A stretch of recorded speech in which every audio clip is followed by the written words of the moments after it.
con questo emendamento chiedo di aumentare di 200.000 euro lo stanziamento per le politiche regionali a favore della prevenzione del crimine organizzato e mafioso, della corruzione, per la promozione della cultura della legalità. Questo credo sia un emendamento importante non soltanto ovviamente per l'esito che potrà avere, ma per fissare un punto nella discussione dentro questo Consiglio regionale, perché Cherchi, il procuratore distrettuale antimafia di Venezia, ha dichiarato recentemente che le organizzazioni criminali di stampo mafioso hanno messo le mani sulle attività produttive del Nord e hanno numerosi interessi economici in Veneto. Soltanto negli ultimi 2 anni sono state messe in questa regione oltre 200 misure cautelari in materia di mafia. Nelle recenti sentenze di una settimana fa, più di 200 anni di carcere sono stati assegnati a imprenditori di questo territorio. E oggi a questo dramma legato alla stabile presenza delle organizzazioni criminali nella nostra regione si aggiunge la notizia che anche in questa regione sono presenti gravissimi fenomeni legati al caporalato, allo sfruttamento dei lavoratori stranieri, che non agiscono soltanto nei settori della logistica e dell'agricoltura, ma che sembrano aver infiltrato anche ampi settori del manifatturiero. Ora, dentro questo quadro, io credo che la retorica della regione virtuosa, che sulla base di questa ipotesi continua ad ignorare questi fenomeni, è uno degli elementi che indebolisce in maniera strutturale il nostro sistema produttivo.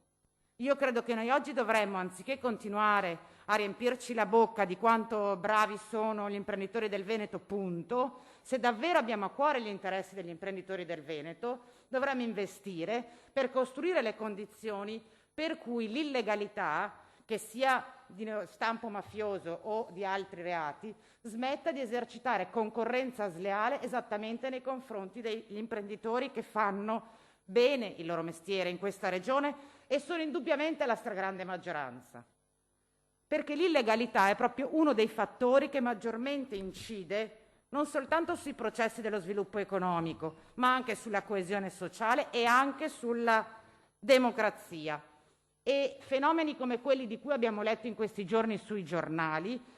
hanno pesanti effetti distorsivi e producono pesanti inefficienze economiche, e la concorrenza sleale, non le tasse, sono i principali nemici delle nostre imprese.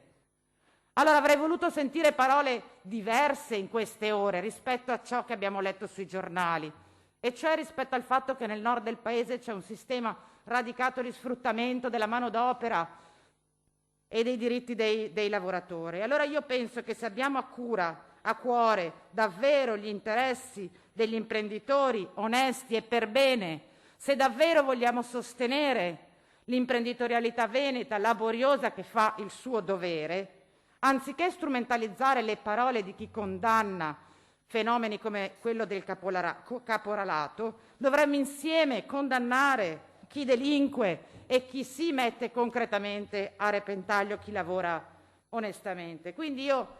con la proposizione di questo emendamento, vorrei sgombrare il campo davvero dalle strumentalizzazioni e dai facili equivoci e provare a costruire le condizioni perché davvero il modello economico e produttivo di questa regione torni ad essere competitivo e sia messo nelle condizioni di non dover avere a che fare con fenomeni criminali che certamente trovano in una regione come quella del Veneto terreno fertile proprio per la forte vocazione imprenditoriale di questo territorio, ma se non sono correttamente protetti e se questi fenomeni non sono immediatamente individuati e contrastati, rischiano davvero di costruire anche in questa regione un precedente pericoloso. Per fare questo servono sicuramente forze dell'ordine e magistratura, ma serve un impegno nuovo delle istituzioni, che appunto dovrebbero abbandonare la retorica del qui va tutto bene, paghiamo tante tasse, lavoriamo tanto, e dovrebbero finalmente acquisire un punto di vista oggettivo,